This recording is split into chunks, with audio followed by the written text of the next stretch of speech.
ದೇಶದಾದ್ಯಂತ 80ನೇ ಸ್ವಾತಂತ್ರ್ಯ ಸಂಭ್ರಮ. ಕೆಂಪುಕೋಟೆಯಲ್ಲಿ ಮೋದಿ ಧ್ವಜಾರೋಹಣ. ವಿಕಸಿತ ಭಾರತ, ಆತ್ಮನಿರ್ಭರ ಭಾರತಕ್ಕೆ ಪ್ರಧಾನಿ ಸಂಕಲ್ಪ.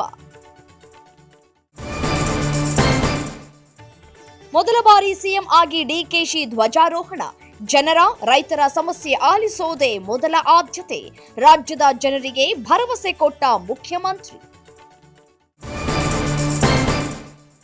ವಿಧಾನಸೌಧದ ಮುಂದೆ ಇಂದು ಫ್ರೀಡಂ ಹಬ್ಬ. ಶಕ್ತಿ ಸೌಧದ ಮುಂಭಾಗದ ರಸ್ತೆಗಳೆಲ್ಲ ಬಂದ್. ಮಕ್ಕಳ ಜೊತೆ ಪೋಷಕರು ಹೋದ್ರೆ ವಿಧಾನಸೌಧ ವೀಕ್ಷಣೆ ಉಚಿತ. ಸ್ವಾತಂತ್ರ್ಯೋತ್ಸವ ದಿನವೇ ರಾಜ್ಯಕ್ಕೆ ಬಿಗ್ ಶಾಕ್. ತಮಿಳುನಾಡಿಗೆ ಹರಿತು 3,000 ಕ್ಯೂಸೆಕ್ ನೀರು. ಮಂಡ್ಯದಲ್ಲಿ ಭುಗಿಲೆದ್ದ ಆಕ್ರೋಶ, ಪ್ರತಿಭಟನೆ. ಸಚಿವ ಚಲುವರಾಯಸ್ವಾಮಿಗೆ ತಟ್ಟಿದ ಪ್ರತಿಭಟನೆ ಬಿಸಿ. ಕದ್ದು ಮುಚ್ಚಿ ನೀರು ಬಿಟ್ಟಿದ್ದಕ್ಕೆ ಆಕ್ರೋಶ. ಕದ್ದು ಮುಚ್ಚಿ ನೀರು ಬಿಡ್ತಾರಾ ಎಂದು ಪೋಸ್ಟ್.